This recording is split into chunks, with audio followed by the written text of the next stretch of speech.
Welcome back to the channel. In this video, we are going to start our second lecture, and in this video, we are learning about different kind of reproduction. हम reproduction के अलग-अलग types को पढ़ेंगे क्योंकि हमने पिछले lecture में reproduction के बेसिक्स को समझ लिया है, ठीक है। अगर आपने उस वीडियो लेक्चर को नहीं देखा है तो जाके फर्स्ट लेक्चर जरूर अटेंड कीजिए क्योंकि वो लेक्चर इस चैप्टर का और अगले वाले चैप्टर का बेसिस है, एकदम जड़ है, उसको देखना जरूरी है, ठीक है। तो स्टार्ट करते हैं हम अपना सेकंड लेक्चर। मैं इसको मिटा देता हूं। मैंने कल क्या समझाया था, बहुत बहुत सारी चीजें समझाई थी, जैसे मियोसिस के बारे में, कैसे एक जो जर्म सेल होता है, जो जर्म पेरेंट सेल होता है, वो मियोसिस के थ्रू चार नए सेल्स में डिवाइड हो जाता है, जो आगे चलकर किसका निर्माण करती हैं, या तो स्पर्म का या तो ओवम का। Sperm in the case of boys and ovum in the case of girls, ठीक है। तो ये सारी चीजें हमने कवर कर ली है। अब हम डिफरेंट काइंड ऑफ रिप्रोडक्शन को देखेंगे। रिप्रोडक्शन कितने तरीके से अलग अलग जीव जंतुओं या पेड़ पौधों में कितने तरीका से होता है, ये सारी चीजें हम देखेंगे। ये देखिए reproduction, reproduction reproduction reproduction mainly दो पार्ट में क्लासिफाई किया जा सकता है। असेक्सुअल रिप्रोडक्शन, एक सेकेंड, ए को बड़ा लिखने दीजिए, ए sexual reproduction, sexual reproduction and sexual reproduction. देखिए रिप्रोडक्शन को हम मेनली दो पार्ट्स में क्लासिफाई कर सकते हैं, asexual reproduction and sexual reproduction. Asexual reproduction का मतलब ये होता है कि इसमें किसी भी प्रकार का कोई गैमीट नहीं बनता है, गैमीट नहीं बनता है, उसके बाद फर्टिलाइजेशन, ये सारी चीजें नहीं होती है, फर्टिलाइजेशन ये सारी चीजें नहीं होती है। इसमें मेनली सिर्फ एक ही पेरेंट इन्वॉल्व होता है, सिर्फ और सिर्फ एक ही पेरेंट, एक ही जीव इन्वॉल्व होता है। लेकिन सेक्सुअल रिप्रोडक्शन के लिए इसमें दो अलग अलग जीवों या दो अलग अलग गैमिट्स का, यहां पे गैमिट्स का मतलब यह है कि वैसे सेल्स जो आगे चलकर किसी नई संतति, किसी नए संतान को उत्पन्न देने में क्या है, सक्षम है, उनको गैमिट्स बोलते हैं। गैमिट्स क्या होते हैं? गैमिट्स एक ऐसी सेल्स होती हैं जो अगर आपस में फ्यूज कर जाए, दो अलग अलग गैमिट्स, दो अपोजिट सेक्स के गैमिट्स अगर आपस में फ्यूज हो जाए तो उनमें इतना पोटेंशियल होता है कि एक नया बेबी जन्म दे दें, उसी स्पीसीज के, उसी प्रजाति के एक नई संतति को उत्पन्न दे सके, ठीक है। तो इसमें गैमिट्स का फॉर्मेशन नहीं होता है, लेकिन इसमें गैमिट्स का फॉर्मेशन होता है। इसमें गैमिट्स बनेंगे ही नहीं तो मिलेंगे कैसे, लेकिन इसमें गैमिट्स बनते भी हैं, मिलते भी हैं। इसमें मेनली सिर्फ एक ही पेरेंट इन्वॉल्व होता है, लेकिन इसमें दो पेरेंट्स इन्वॉल्व होते हैं। तो गैमिट्स का मतलब आप समझ गए होंगे, gametes are the specialized cell which can create a new individual of the same species। आप समझ गए होंगे। तो मैं इसको लिख दे रहा हूं कि असेक्सुअल रिप्रोडक्शन क्या होता है।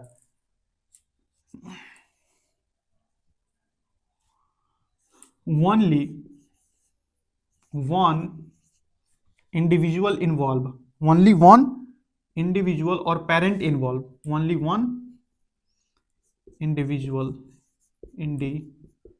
विजुअल इन्वॉल्व, एक ही प्राणी इसमें सम्मिलित होता है, involve. No gamete formation, no gamete formation. देखिए इसका एक एक्सेप्शन भी है, ये जो पॉइंट मैं लिख रहा हूं इसका एक एक्सेप्शन भी है, जो हमें कहां पढ़ना है, जो हमें अगली कक्षा 11th में और 12th में पढ़नी है। क्योंकि यहाँ पे नहीं पढ़नी है इसलिए मैं उस एक्सेप्शन का नाम नहीं लिख रहा हूँ, वो बीज में होता है, मधुमक्खियों में होता है, इसका एक एक्सेप्शन भी होता है। तो हमें एक्सेप्शन की ओर नहीं जाना है, आप इसमें ऐसा लिख लीजिए कि इसमें कोई भी गैमीट नहीं बनता है, इसमें कोई भी गैमीट नहीं बनता है, ठीक है। Fertilization do not take place, fertilization do not take place. अब फर्टिलाइजेशन शब्द का क्या मतलब है, हम एक एक पॉइंट को इस कक्षा में आगे पढ़ेंगे, लेकिन यहाँ पे मैं थोड़ा थोड़ा बता रहा हूँ ताकि आप समझ पाए। फर्टिलाइजेशन मतलब होता है, मान लीजिए ये गैमीट है, मान लीजिए स्पर्म है, स्पर्म, ठीक है, और यहाँ पे है ओवम। तो जब स्पर्म ओवम के साथ फ्यूज कर जाएगा, मिल जाएगा, इससे जुड़ जाएगा जाकर, तो इस प्रोसेस को यानी कि meeting of sperm and ovum, meeting of sperm and ovum को हम बोलते हैं फर्टिलाइजेशन। तो फर्टिलाइजेशन को हम बोल सकते हैं meeting of two different kind of gametes को क्या कहेंगे, फर्टिलाइजेशन। किसी भी दो अलग अलग गैमीट्स को के मिलने को क्या कहते हैं, फर्टिलाइजेशन कहते हैं। तो इसमें फर्टिलाइजेशन नहीं होता है, fertilization do not take place, take place, ठीक है, समझ गए होंगे। सेक्सुअल रिप्रोडक्शन में ठीक इसका ऑपोजिट होता है, mainly two parent involve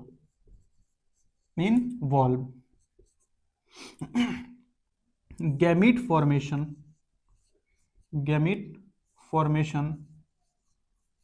formation and it's fertilization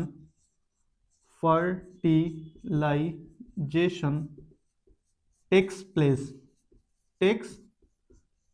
place, variation possible है,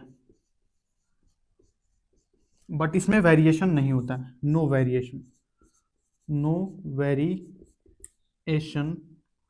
और इसको बोल सकते हैं exact copies of their parents, यानी कि एसेक्सुअल रिप्रोडक्शन से, असेक्सुअल रिप्रोडक्शन से जो जीव बनेंगे वो 100% अपने माँ बाप के, अपने जो पेरेंट्स हैं उनके कॉपीज होंगे, क्योंकि ये असेक्सुअल रिप्रोडक्शन है, इसमें किसी भी प्रकार का फॉरेन डीएनए यानी कि दूसरे डीएनए का कोई इन्वॉल्वमेंट नहीं है। दूसरा डीएनए देखें, स्पर्म है, ये कोई मेल का स्पर्म है, तो इसके पास अपना डीएनए होगा, ठीक है, अपना डीएनए होगा। ये ओवम है, तो इसके पास कोई अपना डीएनए होगा कि नहीं होगा। तो जब ये डीएनए आपस में जाएंगे तो इसमें आपस में क्या होगा, कॉम्बिनेशन होगा, जो भी हो सकता है, ये पॉसिबल कॉम्बिनेशन से कंबाइन करेंगे, ठीक है।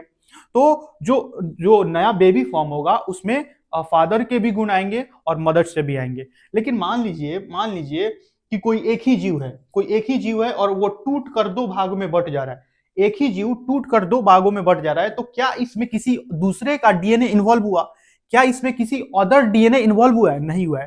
तो जब अदर डीएनए इन्वॉल्व नहीं हुआ है, तो ये जो दोनों डॉटर सेल्स हैं, ये दोनों बनने वाली कोशिकाएं हैं, ये जो दोनों बनने वाले जीव है वो अपने पेरेंट के 100% आइडेंटिकल होंगे with the respect of DNA. तो आप इस बात को समझ गए होंगे कि मैं कॉपी क्यों बोल रहा हूं, 100% आइडेंटिकल क्यों बोल रहा हूं, ठीक है। 100% identical progenies are 100% identical of their parents, ठीक है।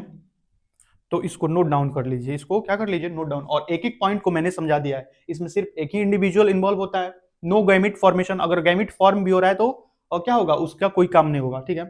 फर्टिलाइजेशन टेक प्लेस नहीं होता है, अगर गैमिट ही नहीं बन रहा है तो फर्टिलाइजेशन कैसे होगा। गैमिट मतलब क्या, अभी मैंने गैमिट मतलब बताया था। गैमिट एक स्पेशलाइज्ड सेल्स होती हैं हमारे शरीर में बनने वाली, या किसी भी जीव जंतु के शरीर में बनने वाली ऐसी कोशिकाएं होती हैं जिनमें इतनी सक्षमता होती है कि वो उसी जाति के नए संतति को, नए संतान को, नए चाइल्ड को जन्म देने में सहायक बन सके। तो आप इस बात को ध्यान रखिएगा कि गैमिट्स क्या होती हैं, ठीक है।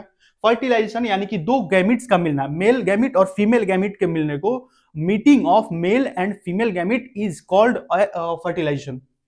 तो इसमें गैमिट नहीं बनती है तो फर्टिलाइजेशन नहीं होता है। प्रोजेनिस यानी कि बनने वाले बच्चे, संतति यानी कि संतान यानी कि बच्चे, ठीक है। प्रोजेनिस आर 100% आइडेंटिकल, क्यों, क्योंकि इसमें फॉरेन डीएनए आ ही नहीं रहा है, तो जो भी बनेगा वो अपने माँ बाप के 100% आइडेंटिकल होगा। अच्छा, आप यहाँ पे सवाल पूछ सकते हैं कि मान लीजिए भैया कोई रेडिएशन आया और रेडिएशन सेल डिवाइड करते समय, मैंने पिछली कक्षा में बताया था कि सेल माइटोसिस से डिवाइड कर रही है दो पार्ट्स में, और दोनों में बराबर बराबर क्रोमोसोम जा रहा है, यानी कि दोनों में बराबर बराबर डीएनए जा रहा है। तो अगर सेल डिवाइड करते समय उसके डीएनए के सीक्वेंस में कुछ गड़बड़ी हो गई, तो क्या ये आइडेंटिकल रहेंगे या नहीं रहेंगे? तब ये आइडेंटिकल नहीं रहेंगे, ये अपने माँ बाप से कुछ वेरी कर जाएंगे। यही सवाल तो एनसीईआरटी पूछती है कि अगर कोई बैक्टीरिया है और वो टेम्परेट वाटर में रहता है और किसी कारण उसमें वेरिएशन हो रहा है, और हमारे एनवायरमेंट में टेम्परेचर बढ़ रहा है या घट रहा है, कुछ भी हो सकता है, और कुछ बैक्टीरिया, तो इससे होगा क्या? वे बैक्टीरिया जो उस इन्वायरमेंट में रहने के लायक हैं वो जिंदा रहेंगे, बाकी सारे वाइप आउट हो जाएंगे, यानी कि मर जाएंगे। बाकी सारे क्या हो जाएंगे? मर जाएंगे। और इसी प्रकार से अलग अलग धीरे धीरे प्रकृति में वेरिएशन आता है। ठीक है, इसमें टू पेरेंट्स इन्वॉल्व होते हैं। एग्जाम्पल के लिए हम क्या ले लेते हैं? ह्यूमंस। एग्जाम्पल के लिए क्या लेते हैं? ह्यूमंस को जन्म देने के लिए दो अलग अलग पेरेंट्स की आवश्यकता होती है। ठीक है, गैमीट का फॉर्मेशन होता है। गैमीट का फॉर्मेशन यानी कि मेल में स्पर्म एंड फीमेल में क्या? ओवम। मेल में स्पर्म एंड फीमेल में ओवम। अच्छा, फर्टिलाइजेशन क्या होता है? Fertilization in the case of humans, इंसान के केस में जो फर्टिलाइजेशन होता है वो फीमेल के बॉडी के अंदर होता है। ठीक है, समझ गए होंगे, और नोट डाउन भी कर लीजिए।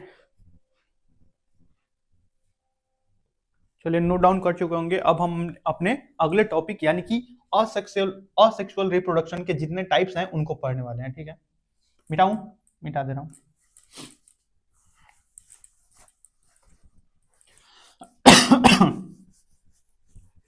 असेक्सुअल रिप्रोडक्शन के जो भी टाइप्स हैं उनको हम पढ़ने वाले हैं, अलग अलग टाइप्स हैं उनको पढ़ ले रहे हैं।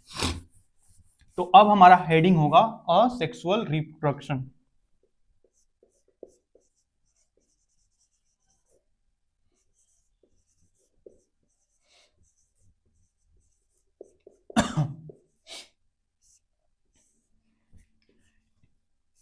There are different kind of asexual reproduction. Asexual reproduction के अलग अलग टाइप हैं, बहुत सारे टाइप हैं, जैसे fission,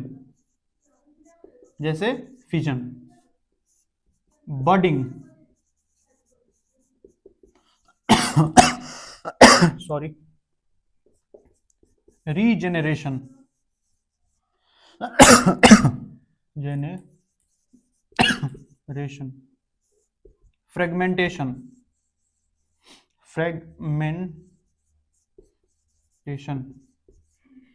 fragmentation and vegetative propagation.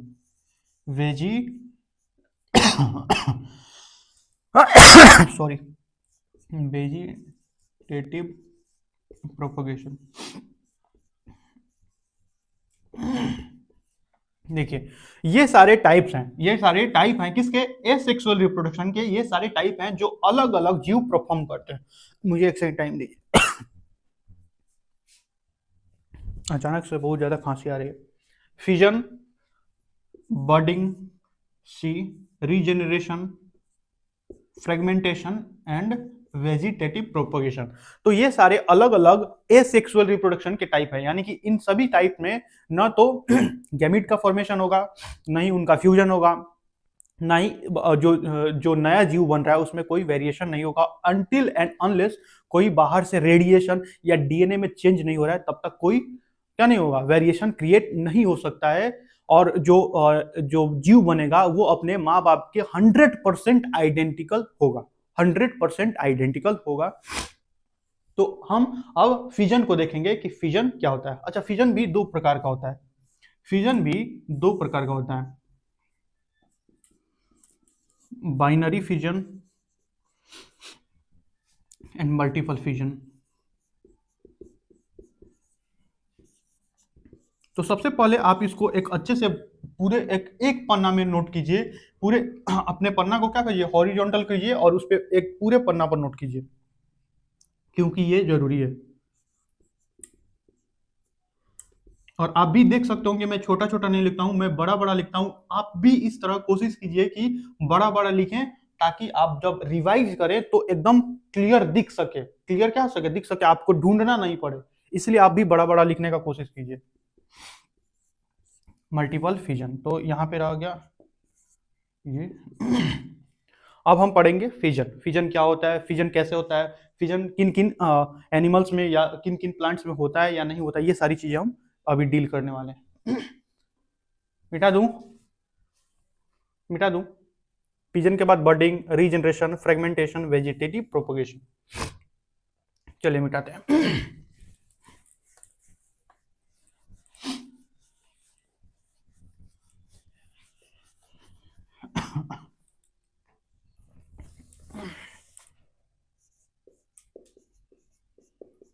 Fission, fission में क्या होता है पहले हम समझ लेते हैं। देखिए, मान लीजिए ये एक अमीबा है। क्योंकि अमीबा का जो आकार होता है वो अनिश्चित आकार होता है। क्या होता है, अनिश्चित आकार, यानी कि इसका कोई फिक्स शेप एंड साइज नहीं होता है, इसका कोई फिक्स शेप एंड साइज नहीं होता है। ये है न्यूक्लियस। ये क्या है, न्यूक्लियस। समझने पे फोकस कीजिए, लिख बाद में लीजिएगा, समझने पे फोकस कीजिए। और ये क्या है, अमीबा है। ये है एक अमीबा, ठीक है।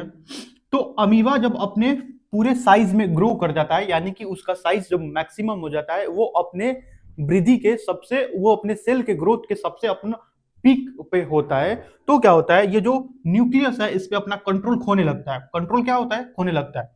तो न्यूक्लियस दो पार्ट्स में डिवाइडेड होता है। न्यूक्लियस क्या होता है, धीरे धीरे धीरे धीरे दो पार्ट्स में डिवाइडेड होने लगता है, ताकि वो सेल डिवीजन कर सके। सेल डिवीजन, सेल को दो भाग में बांट दे कि आप भैया अपना अपन अपना अलग काम संभालिए और आप अपना अलग काम संभालिए, ठीक है।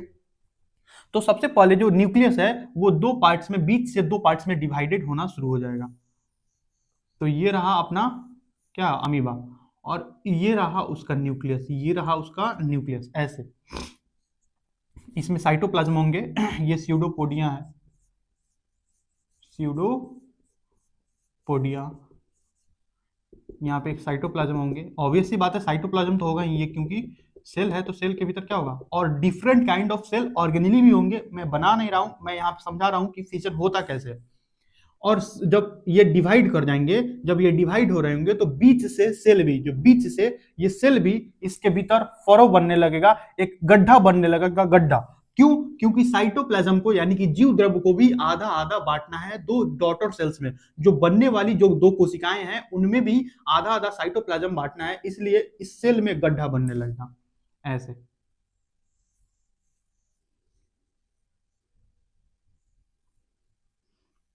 ऐसे कुछ देखिए, ऐसे इस प्रकार से कुछ गड्ढा बनने लगेगा। और यहाँ पे अपना न्यूक्लियस जो है, यहाँ पे जो न्यूक्लियस है वो अपने डिवीजन के अंतिम स्टेज पे है। और लास्ट में क्या होगा, लास्ट में क्या होगा, न्यूक्लियस इधर चला जाएगा और इधर चला जाएगा, यानी कि दो पार्ट्स में न्यूक्लियस डिवाइड हो जाएगा, और सेल भी दो पार्ट्स में डिवाइड हो जाएगी। सेल भी यहाँ पे इस यहाँ पे ऐसे सेल भी, ऐसे धीरे धीरे सेल भी दो पार्ट में डिवाइड हो चुकी होगी, हो चुकी होगी। तो देखिए, जैसा एक अमीबा डिवाइड करके दो अमीबा में बट गया, क्या इसमें अलग से कोई डीएनए आया है? नहीं, कोई डीएनए अलग से नहीं आया। तो ये जो दोनों कॉपीज बनी है, ये जो दोनों सेल्स बनी है, क्या इसी की 100% आइडेंटिकल, इसी से 100% आइडेंटिकल होंगी या नहीं होंगी? होंगी या नहीं होंगी? एकदम होंगी, क्योंकि इसी सेल से दूसरा कोई सेल इसमें इन्वॉल्व हुआ ही नहीं है। तो अमीबा जो है, अमीबा ये जब फिजन करता है तो इससे 100% आइडेंटिकल टू डॉटर अमीबा बनते हैं। टू डॉटर अमीबा, यहां पे क्या मिलेंगी, to daughter amoeba.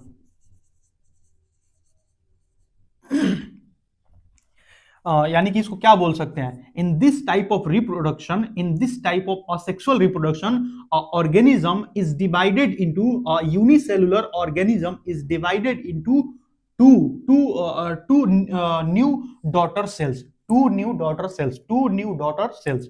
In this type of asexual reproduction, a unicellular organism divided into two new daughter cells which are 100% identical of the parent cell। ये जो दोनों amoeba बने हैं ये अपने पेरेंट्स के 100% आइडेंटिकल होते हैं। भैया यहाँ पे डीएनए कैसे बना है, कैसे डिवाइड हुआ है, ये हम फर्स्ट लेक्चर में पढ़ चुके हैं। ये हम फर्स्ट लेक्चर माइटोसिस में मैंने बताया था कि कैसे जो डीएनए होता है वो अपने कंटेंट को दो गुना करता है, दो गुना करने के बाद उसमें जो भी राइबोसोम, न्यूक्लियोसोम जो भी होता है उसमें अगर उसमें क्लोरोप्लास्ट है तो क्लोरोप्लास्ट को दो गुना करेगा, अगर उसमें कोई और चीजें जैसे गोल्जी बॉडी, माइटोकॉन्ड्रिया, ये सारी चीजें हैं तो उनको भी दो गुना करेगा और दो गुना करने के बाद बांटेगा। लेकिन हम यहाँ पे वो सारी चीजें नहीं देख रहे हैं क्योंकि उस चीज को मैंने फर्स्ट लेक्चर में डील किया हुआ है। ठीक है, तो हम इसको लिख लेते हैं। ठीक है, in this type of reproduction and unicellular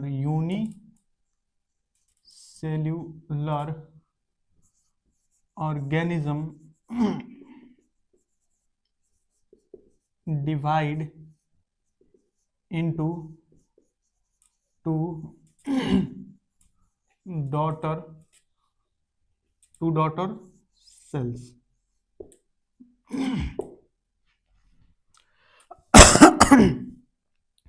यहां पे टू और मोर लिख लीजिए, टू और मोर।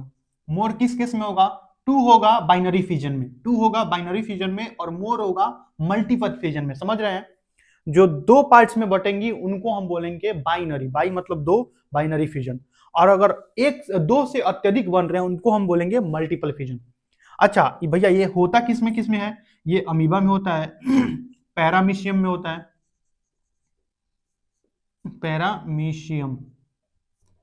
Paramecium, amoeba. ये दो एग्जांपल आप याद कर लीजिएगा कि ये किसमें होता है। और इसी को हम लोग बाइनरी फिजन भी बोलते हैं, बाइनरी। और multiple fission binary. Multiple fission किसमें होता है?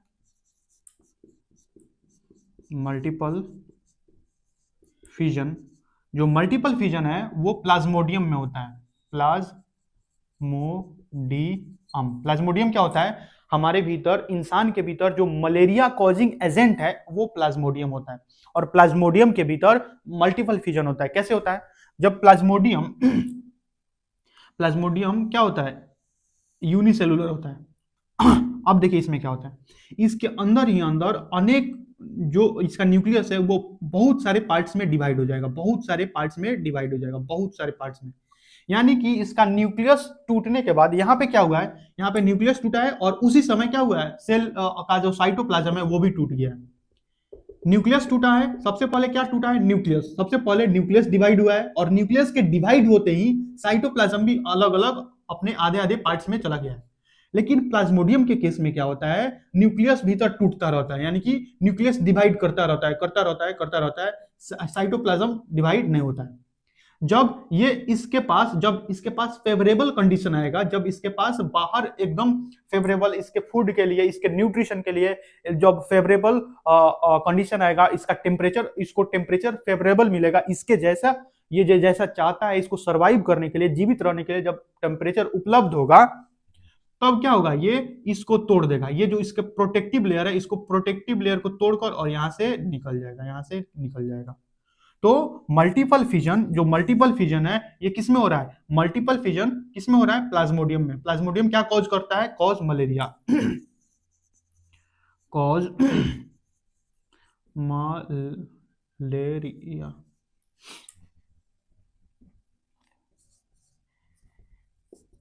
मलेरिया ये मलेरिया कॉज करता है ह्यूमंस में। कॉज मलेरिया कौन? प्लाज्मोडियम जो है ये ह्यूमंस में मलेरिया कॉज करता है, इसीलिए प्लाज्मोडियम को क्या कहते हैं? Malaria causing agent. तो आपने फिजन को एकदम डिटेल में देख लिया, फिजन कैसे होता है। अच्छा भैया पैरामीशियम में कैसा होगा? पैरामीशियम भी सेम ऐसा ही होगा। उसमें भी जो न्यूक्लियस है, उसका जो मेन न्यूक्लियस है वो दो पार्ट्स में डिवाइड होगा और दो पार्ट्स में डिवाइड होने के बाद उसका साइटोप्लाज्म डिवाइड होगा और उसके बाद वो भी दो डॉटर सेल्स बनाएगी। उसमें दो डॉटर पैरामीशियम बनेंगे जो अपने पेरेंट्स से 100% आइडेंटिकल होंगे। यहाँ पे मैं लिख भी दे रहा हूँ 100% आइडेंटिकल विथ पेरेंट। आप इसको नोट डाउन कर सकते हैं, एकदम अच्छे से नोट डाउन कीजिएगा, ठीक है, अच्छे से नोट डाउन कीजिए। लिख चुके होंगे, अब मैं इसको क्या करता हूं, मैं इसको मिटा दे रहा हूं, ठीक है। अगर किसी प्रकार का कोई डाउट आ रहा है तो पूछिएगा, डाउट नहीं होना चाहिए और कॉन्सेप्ट एकदम क्लियर होना चाहिए, ठीक है। मल्टीपल फिजन कब होता है? अनफेवरेबल कंडीशन में, अनफेवरेबल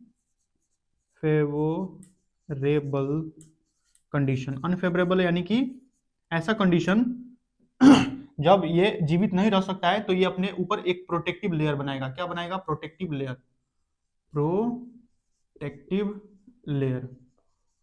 और उसी प्रोटेक्टिव लेयर के अंदर इसके बहुत सारे न्यूक्लियस डिवाइड होंगे, बाद में साइटोप्लाज्म लेते हुए, साइटोप्लाज्म बाद में लेंगे क्योंकि ऑब्वियसली बिना साइटोप्लाज्म के कोई भी जीव जीवित नहीं रह सकता है। तो साइटोप्लाज्म लेंगे और इसको प्रोटेक्टिव लेयर को तोड़ेंगे और बाहर निकल जाएंगे और एक एक नया प्लाज्मोडियम बन जाएगा, ठीक है।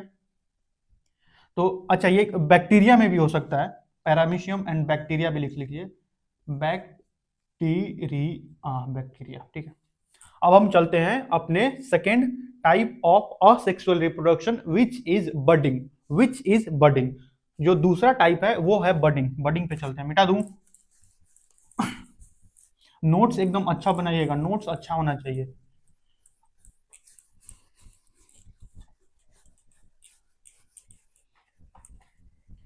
धीरे धीरे पढ़ रहे हैं लेकिन कॉन्सेप्चुअल पढ़ रहे हैं, ऐसा पढ़ रहे हैं जो लंबे समय तक याद रहे। लिखिए बडिंग।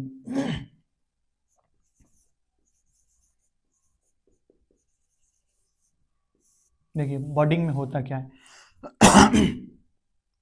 पहले मुझे डायग्राम को ड्रॉ करने दीजिए। मैं एक हाइड्रा बना रहा हूं, हाइड्रा।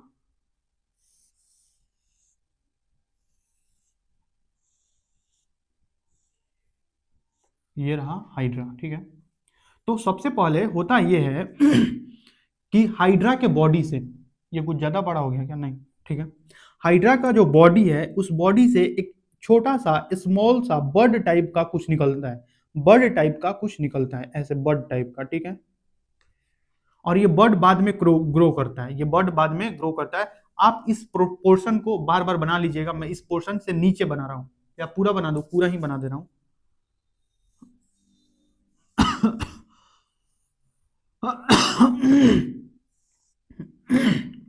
और ये जो बर्ड है, स्मॉल बर्ड, ये जो बर्ड है धीरे धीरे एक छोटे से हाइड्रा में ग्रो करता है, छोटे से हाइड्रा में ग्रो करता है, यानी कि इस पे भी एक छोटा सा हाइड्रा ग्रो करता है, ठीक है, ये बर्ड। बाद में ये ग्रो करके और डिटैच हो जाता है। अभी तक ये ग्रो कर रहा था, अभी तक क्या क्या कर रहा था? ग्रो कर रहा था। और जब ये इतना ग्रो कर जाता है कि ये सेल्फ डिपेंडेंट हो जाए, अपने आप अपने से ये अपना भोजन स्वयं पकड़ सके, जो भी करना है स्वयं कर सके, तो ये पेरेंट बॉडी से, ये पेरेंट बॉडी है, पेरेंट हाइड्रा, हाइड्रा, ये उसके टेंटिकल्स हैं। ये क्या है? टेंटिकल्स, टेंटिकल्स यानी कि ये ऐसे हाइड्रा के बॉडी में ऐसी रचनाएं होती है जो इसके फूड को कैप्चर करने में इसकी सहायता करती है, फूड कैप्चर में मदद करती है टेंटिकल्स,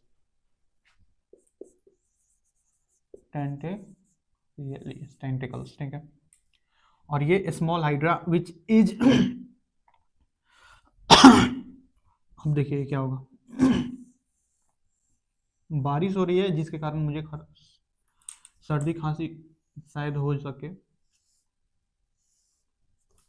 और ये हाइड्रा के बॉडी से डिटैच हो जाएगा, ये हाइड्रा के बॉडी से क्या हो गया? डिटैच, और अपना एक हाइड्रा बन जाएगा। Detach, detaches from parent hydra, parent hydra. तो इसमें क्या हो सकता है? इसमें जो नया ऑर्गेनिज्म है वो बर्ड के रूप में पेरेंट बॉडी से बाहर निकलता है और अपना भोजन अभी ये किससे भोजन ग्रहण कर रहा है? अभी ये पेरेंट बॉडी से ही भोजन ग्रहण कर रहा है। लेकिन जैसे जैसे ये बड़ा होता जाता है, जैसे जैसे ये बड़ा होता जाता है, ये क्या करता है, धीरे धीरे डिटैच होना यानी कि टूटना, धीरे धीरे ये टूटना शुरू करता है और टूट कर ये अलग हो जाता है और ये सेल्फ डिपेंडेंट है। एक ऐसा है सेल्फ डिपेंडेंट, सेल्फ डिपेंडेंट यानी कि अब ये अपना भोजन पानी जो भी है ये अपना खुद से कर सकता है। अब ये पूरा फुल डेवलप हाइड्रा है और ये धीरे धीरे ग्रो करके एक पूरे फुल ग्रोन हाइड्रा में बदल जाएगा। तो इस टाइप के रिप्रोडक्शन को हम बडिंग कहते हैं। बडिंग क्या होता है, बडिंग में एक पेरेंट सेल से एक ऑर्गेनिज्म के बॉडी से एक आउट ग्रोथ निकलता है जो बाद में क्या हो जाता है, एक न्यू इंडिविजुअल में बदल जाता है, एक न्यू इंडिविजुअल में क्या हो जाता है, बदल जाता है। इसका मतलब यह हुआ कि a new organism develop as a out growth from the body of parent. A new organism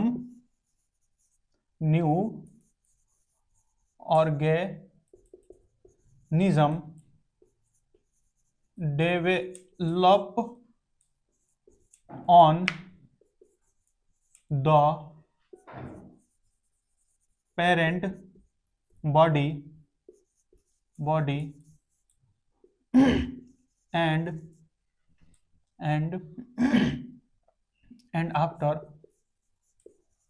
and after growing fully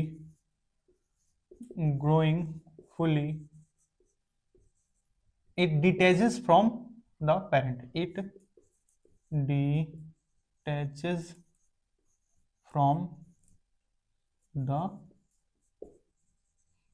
parent body। इसका मतलब क्या हुआ, एक नया ऑर्गेनिज्म बर्ड के रूप में अपने पेरेंट बॉडी पे उगता है। क्या होता है, उगता है, सही वर्ड होगा उगता है। और उगने के बाद जब ये डेवलप कर जाता है after growing fully, after developing fully, developing लिख लीजिए, ग्रोइंग मत लीजिए, developing fully, developing fully it detaches, मतलब ये टूट कर अलग हो जाता है फ्रॉम द पेरेंट बॉडी। तो इस प्रोसेस को हम बडिंग कहते हैं। और ये जो प्रोसेस है ये होता है किस में होता है, एक तो हाइड्रा में होता है और एक ईस्ट में होता है। ठीक है, ये दो ऑर्गेनिज्म है जिसमें क्या होता है, बडिंग होता है। तो नोट डाउन कर सकते हैं, एकदम अच्छे से नोट डाउन कीजिएगा। ये टेंटिकल्स है, फूड कैप्चर करने में मदद करता है और किसी चीज को पकड़ने में भी मदद करता है। हाइड्रा को अगर किसी चीज से चिपकना है, पकड़ना है, तो इसमें भी मदद करता है। उंगलियों जैसी संरचनाएं होती हैं। ठीक है, तो नोट डाउन कर सकते हैं। लिख चुके हैं क्या, मिटा दिया जाए, मिटाया जाए? बर्डिंग समझ गए, बहुत मिटा दूं। अब हम जो थर्ड टाइप ऑफ रिप्रोडक्शन है वो है क्या, वो है फ्रेगमेंटेशन, वो है फ्रेगमेंटेशन। तो हम पढ़ने वाले हैं फ्रेगमेंटेशन को, फ्रेगमेंटेशन।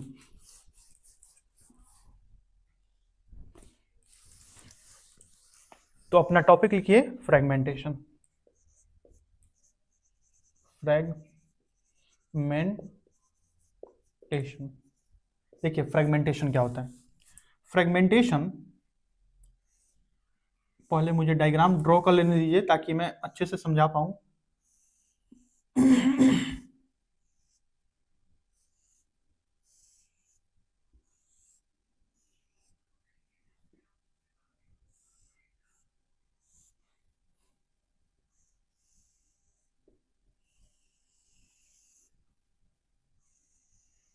ये मैं बना रहा हूं स्पाइरोगाइरा, ये क्या बना रहा हूं, स्पाइरोगाइरा। ठीक है, न्यूक्लियस है,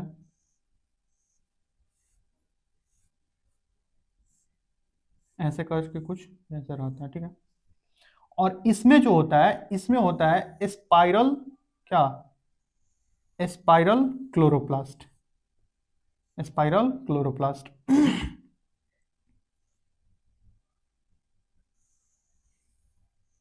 स्पाइरल क्लोरोप्लास्ट, ये है स्पाइरल, स्पाइरल क्लोरो प्लास्ट, ये न्यूक्लियस है, ये क्या है, न्यूक्लियस है, ये प्लाज्मा मेम्ब्रेन है, प्लाज्मा मेम्ब्रेन, ये इसका क्या है, ये इसका है सेल वॉल, सेल वॉल। देखिए होता क्या है, एक स्पाइरोगाइरा अलग अलग पार्ट्स में टूट जाता है, अलग अलग पार्ट्स में किसी भी मैकेनिकल फोर्स के द्वारा, किसी भी चीज के द्वारा अगर टूट जाता है, तो जो टूटा हुआ पार्ट है वो अपना एक फुल ग्रोन स्पाइरोगाइरा में बदल जाता है, फुल ग्रोन स्पाइरोगाइरा में बदल जाता है। तो पहले आप क्या कीजिए, इस नेमिंग को इस साइड लिख लीजिएगा, नेमिंग को आप इस साइड लिख लीजिएगा ताकि मैं मिटा कर इसके आगे डायग्राम ड्रॉ कर सकूं। पहले नेमिंग को लिख लीजिए आप, ठीक है, पॉज करके नेमिंग को लिख लीजिए इधर, ताकि आप इधर क्या बना सके, इधर इसका डायग्राम बना सके। मिटा दूं, चलिए मिटा दे रहा हूं मैं। मान लीजिए ये तीन, अब मैं इतना ज्यादा नहीं बनाऊंगा, अब मैं इसका छोटा छोटा पार्ट्स बनाऊंगा, ठीक है। आप समझ पा रहे होंगे कि मैं बनाना क्या चाह रहा हूं। मान लीजिए किसी भी कारण से ये तीन पार्ट में टूट गया, तीन पार्ट में कितने पार्ट में भी टूटे, ये किसी भी कारण से ये ऐसा टूट गया, ये ऐसा टूट गया, तो जो इसका एक एक पार्ट है, जो इसका एक एक पार्ट है वो एक स्पाइरोगाइरा में बदल जाएगा। जैसे कि अगर हम इसको ही लें तो ये एक फुल ग्रोन स्पाइरोगाइरा में बदल जाएगा, ये एक फुल ग्रोन स्पाइरोगाइरा में बदल जाएगा। स्पाइरोगाइरा एक मल्टी सेलुलर एनिमल होता है, सॉरी एनिमल बोल रहा हूं,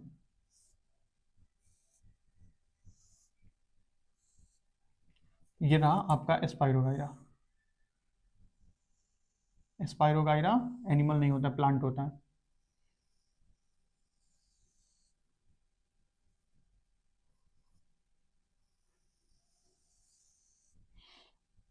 ये रहा स्पाइरोगाइरा, और इसमें क्लोरोप्लास्ट ऐसे कुछ होता है, लेकिन नॉर्मल प्लांट्स में क्लोरोप्लास्ट इस टाइप का होता है, इस टाइप का, और स्पाइरोगाइरा में स्पाइरल क्लोरोप्लास्ट होता है। कैसा क्लोरोप्लास्ट होता है, स्पाइरल क्लोरोप्लास्ट, और इसी के कारण इसका नाम स्पाइरोगाइरा है, ठीक है।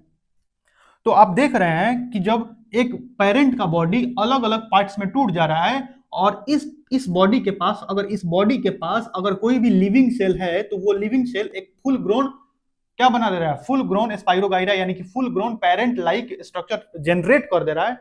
तो इसको हम बोलते हैं फ्रेगमेंटेशन, यानी कि जो पेरेंट का बॉडी है अगर वो फ्रेगमेंट्स में, छोटे छोटे टुकड़े में अगर टूट जा रहा है, और किसी भी टुकड़े के पास अगर जीवित सेल है, यानी कि जिंदा सेल है, जिंदा सेल होना ही चाहिए, अगर जिंदा सेल नहीं होंगे तो डिवाइड कैसे करेंगे।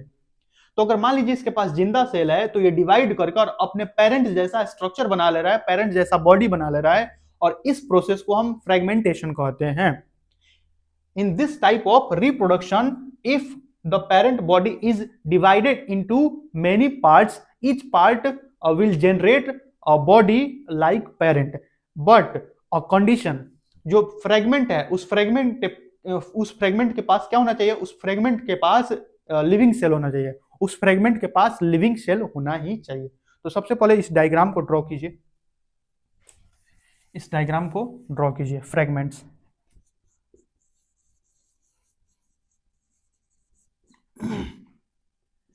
New spirogyra, new spirogyra, तो ये डेवलप हो चुका है।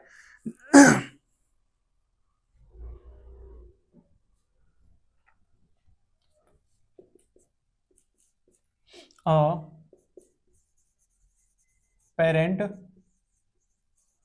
Body divides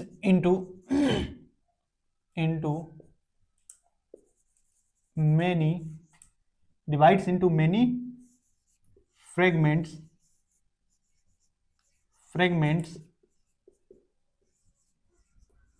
each fragment develop in new individual,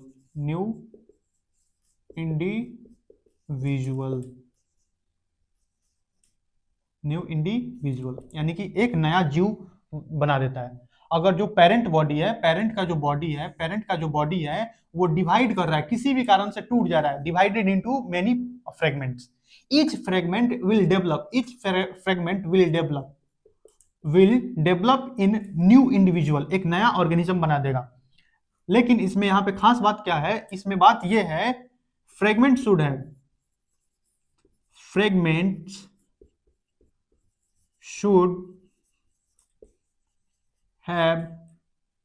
at least one living cell, यानी कि इन फ्रेगमेंट्स में लिविंग सेल का होना जरूरी है। किसके लिए? डिवीजन के लिए, फॉर सेल डिवीजन। अगर सेल डिवीजन ही नहीं होगा तो सोचिए कि कोई ऑर्गेनिज्म ग्रो कैसे करेगा, तब तो ग्रो ही नहीं कर पाएगा। तो स्पाइरोगाइडा अलग अलग फ्रेगमेंट्स में टूट जाता है, और फ्रेगमेंट्स में टूटने के बाद जो एक एक फ्रेगमेंट्स है वो एक न्यू इंडिविजुअल क्रिएट कर लेता है, अगर उसके पास एक लिविंग सेल यानी कि एक जीवित सेल है तो।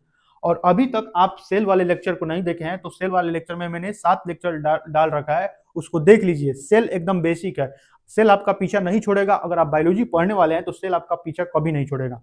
आप कितना भी पढ़ लीजिए, सेल आपका पीछा नहीं छोड़ने वाला है। तो सेल को कंप्लीट तो करना ही पड़ेगा। फ्रेगमेंटेशन, तो ये क्या रहा? फ्रेगमेंटेशन। आज के लेक्चर में इतना ही रखते हैं, ठीक है। धीरे धीरे ग्रैस्प करना है, धीरे धीरे सीखना है, धीरे धीरे क्या करना है, अपने कॉन्सेप्ट को बिल्डअप करते हुए चलना है। भागना दौड़ना नहीं है, अंधाधुंध नहीं भागना है। हमको एक एक टॉपिक को, एक एक कॉन्सेप्ट को सीखना है, और लिख लिख कर सीखना है, लिख लिख कर याद करना है, ठीक है। थैंक यू सो मच, आपने मेरी बातों को इतना देर तक सुना, मेरे लेक्चर को देखा, इसके लिए आपका बहुत बहुत धन्यवाद। पढ़ते रहिए, स्वस्थ रहिए, बाय, थैंक यू।